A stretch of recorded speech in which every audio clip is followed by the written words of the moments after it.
ini dia ikan yang kita cari-cari. Ikan depik, ikan endemik yang hanya ada di Danau Laut Tawar. Woi, Pak, ini Pak.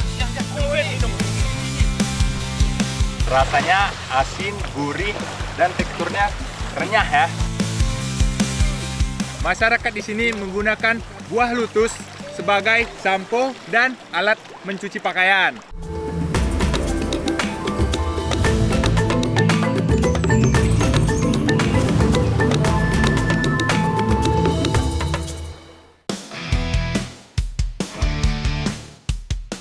Aceh memang menyimpan kekayaan alam yang indah, salah satunya Danau Laut Tawar.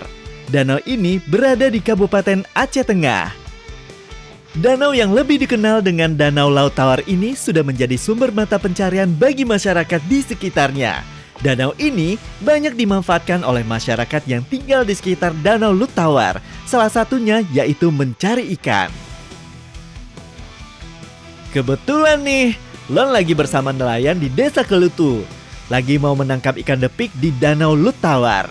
Jadi anak negeri, hari ini kita mau cari ikan depik yang berada di Danau Laut Tawar. Nah, karena kapalnya kecil nih goyang-goyang, kita juga harus berhati-hati. Ya, ini jaringnya sudah berumur 20 tahun. Nah, kita menggunakan jaring ini nih buat nyari ikan depik. Entah Pak, kita kenalan, entah Bang. Untuk menangkap ikan depik, biasanya Ji memakai jaring atau jala. Jala yang dipakai memiliki lubang yang kecil-kecil sehingga ikan depik mudah tertangkap. Kalau sudah disebar, jangan langsung ditarik ya.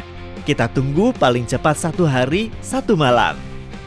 Pak, ngarep tuh si Kibar Pak. Dia ngarawin ya. Ayo juga. Oh juga. Oh juga. Nah, jadi gini, anak negeri. Ternyata Bapak ini sudah menebar jaring di sana. Ayo kita lihat jaring yang ada di sana. Pak. Karatan. Nih dia, jaring yang sudah disebar selama sehari semalam. Lon yakin pasti banyak ikannya nih. Wah, tuh lihat. Bener kan kata Lon, banyak banget nih ikan depik yang tertangkap. Kayaknya bisa sampai ratusan ikan depik nih. Nah, ini dia ikan yang kita cari-cari. Ikan depik, ikan endemik yang hanya ada di Danau Laut Tawar. Ikannya berukuran kecil-kecil seperti ini nih. Lihat nih. Nah, kunahin ini Pak, kita hana ini. Kita tatangan jadi. Tatangan ke? Bunyi Bang, tatangan Bang. Abang. Hari Bang ya. Ikan depik ini memang ukurannya kecil-kecil seperti ini. Bentuknya kecil memanjang dan berwarna perak. Karena ukurannya kecil-kecil seperti ini, jadi membutuhkan jaring yang lubangnya kecil dan padat seperti ini ya anak negeri. Oke, jaring yang penuh dengan ikan depik ini kita bawa ke pinggir danau ya, untuk diambil ikannya. Kalau di Desa Kelitu, yang bertugas mencari ikan tentunya para bapak-bapak. Sedangkan yang melepaskan ikan dari jaring itu tugasnya ibu-ibu. Ya, walaupun Lon bukan ibu-ibu, tetep dong Lon bantu. Ayo Bu, kita lepasin ikan depiknya. Hari dulu ini. Wah, ternyata susah juga ya lepasin ikannya. Bu, kuna nih Bu. Lepasin Bu, woi.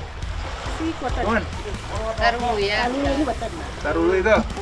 Ini nggak buka? Ah, nggak betah. Kok nggak ke Putri? Pasti oh, itu 2 hari dulu ya. Iya. Barangnya Bu, ayo Bu, semangat Bu, semangat Bu. Ayo.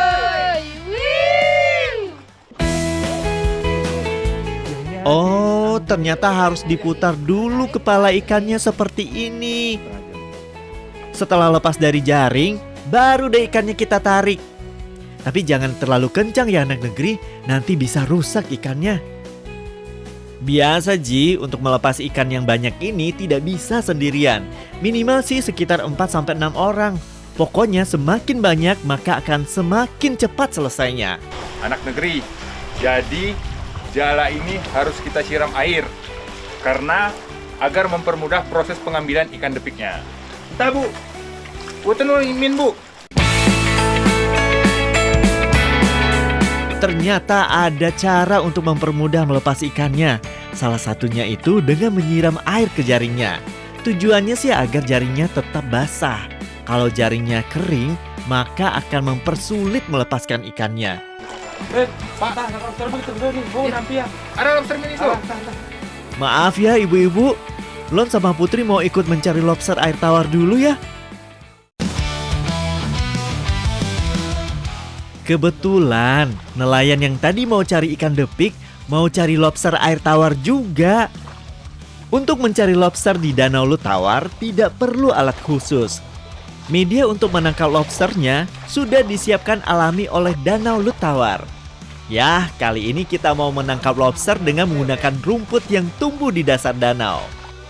Masyarakat di Desa Kelitu menyebutnya sebagai spot. Spot merupakan rumput danau yang biasa dijadikan tempat bersembunyi baik ikan maupun lobster air tawar. Nah, hari ini kita mau cari lobster air tawar.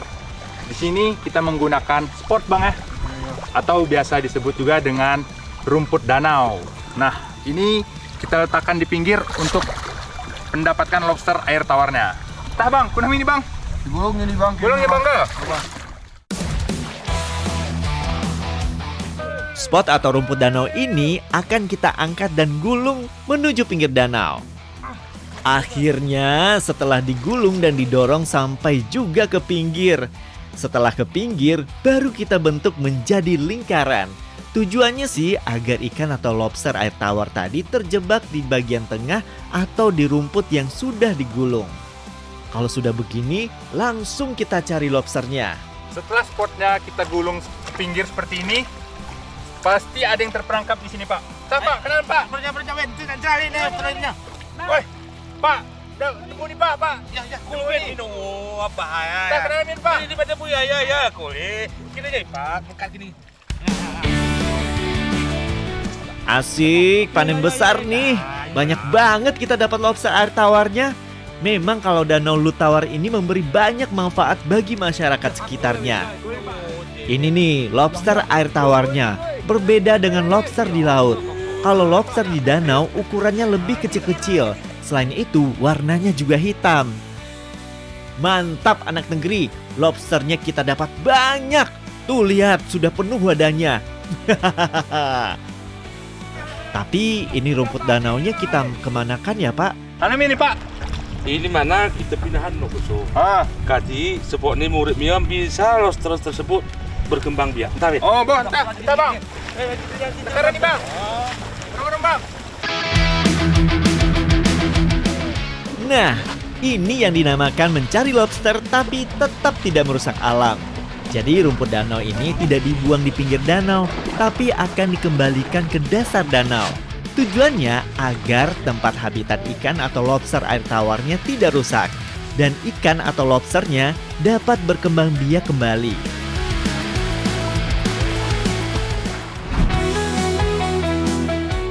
Lobsternya sudah ada, ikan depiknya juga sudah banyak. Biar adil kita masak dua-duanya saja ya. Kali ini kita mau memasak makanan khas dataran tinggi Gayo, yaitu lobster asam keung dan sambal depik. Yang pertama kita buat bumbu dasarnya dulu ya. Bahan-bahan yang dipakai tentunya ada cabai merah, bawang merah, kunyit, garam, dan yang gak boleh ketinggalan yaitu asam sunti atau andaliman. Kita buat bumbu halusnya agak banyak ya, soalnya bumbu halus ini juga akan ditambahkan ke sambal depiknya. Lanjut ke bahan utamanya, yaitu ikan depik. Karena ini ikan kecil, jadi tidak perlu dibersihkan, cukup dicuci bersih. Setelah itu, tambahkan garam ataupun penyedap rasa. Nah, kalau sudah diaduk, tinggal kita goreng deh ikan depiknya. Untuk memasak asam keeng depik ini, baiknya kita goreng setengah matang dulu. Tujuannya agar ketika dicampur kuah nanti, tekstur ikannya tidak mudah hancur. Kuna nih, nggak kebu? Dilon. Ikan depik berukuran kecil seperti baby fish. Jadi untuk menggoreng ikan depiknya harus dengan minyak yang panas dan digoreng kering. Tapi karena ikan depiknya mau dijadikan sambal, jadi ikan depiknya digorengnya jangan terlalu kering ya, agar pas dicampur sambalnya ikan depiknya tidak mudah hancur. Lobster yang sudah dibersihkan tidak usah dipotong ya anak negeri, cukup dibuang kepala dan kotorannya. Sebelum menumis bumbu halus untuk asam keungnya, kita tumis dulu potongan bawang merah dan tomatnya. Setelah itu, baru tumis bumbu yang sudah dihaluskan tadi. Lalu tambahkan potongan kentang merahnya, aduk sebentar, lalu tambahkan lobster air tawarnya. Tambahkan air secukupnya, lalu masak lobsternya hingga matang. Biar makin wangi, tambahkan juga daun salam. Sambil menunggu lobsternya matang, kita buat sambal ikan depik. Bumbu yang sudah dihaluskan tadi kita tumis. Ini nih yang buat beda. Sambal depik ini ada tambahan kecombrangnya. Pastinya sambalnya memiliki aroma yang khas. Jangan lupa kasih air matang secukupnya agar sambalnya tidak terlalu kental. Nah, di sini kita masak lobster dan ikan depik dengan masakan asam keong. Yang membedakan asam keong ini dengan masakan lainnya, asam keong menggunakan empan, betul Bu ya? Empan, dan menggunakan asam sunti yang terbuat dari belimbing kering. Terakhir kita tambahkan ikan depik yang sudah digoreng tadi. Aduk hingga bumbunya bercampur rata. Kebetulan asam keungnya juga sudah mau mateng nih. Soalnya kuahnya sudah mulai sedikit dan teksturnya semakin kental. Ini dia, lobster asam keung dan sambal depik. Warnanya merah merona ya. Tapi rasa pedas nih. Duh, sudah gak sabar buat nyicipin. Lobster asam keung ini rasanya enak banget. Karena ukurannya kecil jadi mudah untuk dimakan. Berbeda ya kalau lobster air tawar. Kuah asam keung ini memiliki rasa pedas yang sedikit asam. Tapi enak dan pas kalau dimakan dengan daging lobster yang rasanya gurih. Sambal depiknya aromanya terasa kecombrangnya. Pedas sudah pasti, tapi ada sedikit rasa asam dari asam suntinya. Sambal depik ini mirip seperti sambal ikan teri. Kita lagi makan lobster, asam keong, dan sambal depik nih. Rasanya asin, gurih, dan teksturnya renyah ya. Nah, kalau di wilayah Aceh, biasanya orang Aceh nyebutnya asam keong. Kalau di wilayah Aceh Tengah, orang ini nyebutnya asam ji. Nah, kita Bu, makan Bu. Ya, kita nge-MV Ibu nih. Itu udah pedas. Udah nih. Setiap daerah di Aceh memiliki penamaan makanan yang berbeda-beda. Kalau di Aceh besar, makanan ini disebut asam keong. Tapi di daerah kecil atau di daerah Aceh lainnya disebut asam jing. Tapi yang bisa dimasak asam jing tidak hanya lobster saja kok. Bisa juga diganti dengan ikan sungai maupun ayam.